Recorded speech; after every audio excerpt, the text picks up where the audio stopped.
Hi viewers friends, இன்றைக்கி நீங்கள் பார்க்கக்கூடிய இந்த இடம் பார்த்தீங்கன்னா திருநெல்வேலி மாவட்டம் நாங்குநேரி தாலுகா, நாங்குநேரி 4-வே, திருநெல்வேலி நாகர்கோயிலேருந்து திருநெல்வேலி வரக்கூடிய நேஷ்னல் ஹைவே தேசிய நெடுஞ்சாலையில் நாங்குநேரியிலிருந்து உங்களுக்கு 18 கிலோமீட்டர் தூரத்தில் மாநில நெடுஞ்சாலையிலே வரணும். வரும்போது பரப்பாடி மாநில நெடுஞ்சாலையிலிருந்து 5வது கிலோமீட்டரில் இருக்கக்கூடிய இடம் தான் நீங்கள் என்ன பார்க்கக்கூடிய இடம். 50 ஏக்கர் இருக்குங்க. ஒரு ஏக்கருக்கு 12 லட்சம் ரூபா, ஒரு சென்டோட விலை 12,000 ரூபா கேட்காங்க.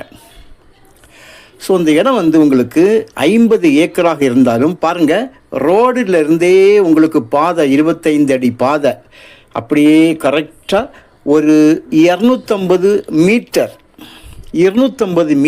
ரோட்டில் இருந்தே உங்களுக்கு பாதை உள்ள வரும். பாருங்கள், காருக்கு உள்ளாலேருந்து எடுக்கனால கொஞ்சம் கிளியர் இல்லாமல் இருக்குது. வெளியே இறங்கி நான் உங்களுக்கு காட்டுறேன். இடத்த பாருங்கள், நல்ல செம்மண், ஒரே ஒரு கையெழுத்தில் முடிஞ்சிடும். இந்த நிலத்தோட ஸ்பெஷல் பார்த்தீங்கன்னா, இந்த நிலத்தை பிரித்து கொடுப்பதாக முன் வந்திருக்காங்க. 1 ஏக்கர், 2 ஏக்கர், 5 ஏக்கர், 10 ஏக்கர், எவ்வளோ வேணும் சரி, அவங்க பிரித்து கொடுக்க இப்போ தயாராக இருக்கிறாங்க. பாருங்கள், மண் எப்படி இருக்குன்னு பாருங்கள், நல்ல மண். அடுத்தது பார்த்தீங்கன்னா, இந்த இடத்தோட நேர் ஆப்போசிட்டில் ஒரு குளம். அந்த குளத்தோட லென்த்து நீளம் பார்த்தீங்கன்னா ஒரு 5.5 கிலோமீட்டர், சுமாராக 5.5 கிலோமீட்டர் நீளத்துக்கான இந்த குளம். இந்த குளத்துக்கு தண்ணி வரக்கூடிய கால்வாய் பார்த்தீங்கன்னா நம்மளுடைய இந்த லேண்டோட சைடில் தான் இருக்குது. நான் அந்த கால்வாய் உங்களுக்கு காட்டுறேன். இந்த லேண்டோட சைடில் ஒரு கால்வாய் வருது, அதுதான் மணிமுத்தாறு கால்வாய். மணிமுத்தாறுலேருந்து இந்த குளத்துக்காக திறந்து விடுவாங்க. அந்த நேரம் இந்த குளம் நிரம்பும் போது மணிமுத்தாறு டேமில் 5 அடி தண்ணி கொள்ளளவு கீழே குறையுமா. மொத்த தொலைவில் 5 அடி குறையுமா. இதான் பாருங்கள், இடது பக்கம் மிகப்பெரிய கால்வாய் நம்முடைய லேண்டோட சைடில். வலது பக்கம் பாருங்கள், இதுதான் அந்த குளத்தோட எண்டு. அதாவது இந்த இடம் மேடான பகுதி, அப்படியே அந்த பக்கம் இறக்கமாக இருக்கும். 5 கிலோமீட்டர்.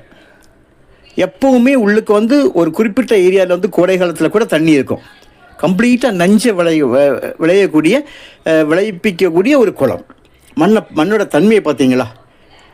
மண் கலர் உங்களுக்கு சேஞ்ச் ஆகிட்டே வரும். அந்த கேமரா உங்களுக்கு டேன் ஆகுந்தோறும் உங்களுக்கு இந்த கலர் சேஞ்ச் ஆகும். அதனால் அந்த ரெட்டு இதில் அதிகமாக இருக்குது பாருங்கள், இதில் இப்போ குறைவாகுது அந்த லைட்டிங் தகுந்தபடி. ஸோ அதனால் இந்த மாதிரி ஒரு ரெட் கலரில் இருந்து அது எங்கன்னு கேட்டுறாதுங்க, மீடியமாக தான் இருக்கும். ஸோ என்ன பார்க்கிங்களா, இந்த மாதிரி இருக்கும் மண், ஷேட் ஆகுது அப்படி. ஸோ நல்ல செம்மண்ணுங்க, இது நல்ல செம்மண், நல்ல தண்ணி உங்களுக்கு பற்றாக்குறையே இருக்காது. காரணம், இந்த மணிமுத்தாறு கால்வாய் சைடில் வர்றதுனாலையும் குளம் நேர் எதிரே குளம், அதாவது ரோட்டோட மறு சைடு குளம், நமக்கு ஆப்போசிட்டில் 25 அடி பாதை உள்ள வரும். 250 மீட்டரில் நமக்கு இந்த லேண்டு பாருங்கள். இப்போ நம்ம லேண்ட்லேருந்து வெளியே வரோம். ஸோ நல்ல நிலத்தடி நீர் இருக்கும். ஒரு 50 அடியிலாம் உங்களுக்கு நல்ல தண்ணி கிடைக்கும். இப்போ பாருங்கள், வெளியே வரோம், 25 அடி பாதையில் வெளியே வரோம், ரோட்டில் ஏறப்போகிறோம். ஸோ நல்ல ஒரு இடங்க. இந்த இடம் உங்களுக்கு இவ்வளவு விலையும் சீப்பாகி, விலை கண்டிப்பாக இந்த விலையிலையும் மாற்றம் செய்வோங்க. நீங்கள் வாங்க, உங்களுக்கு இடம் பிடிச்சிருந்தா 1 ஏக்கரோ, 5 ஏக்கரோ, 10 ஏக்கரோ, 2 ஏக்கரோ, உங்கள் விருப்பப்படி எவ்வளவு நாளும் வாங்கிக்கலாம். ஸோ உங்களுக்கு தேவையானால் கால் பண்ணுங்கள். Okay, thank you.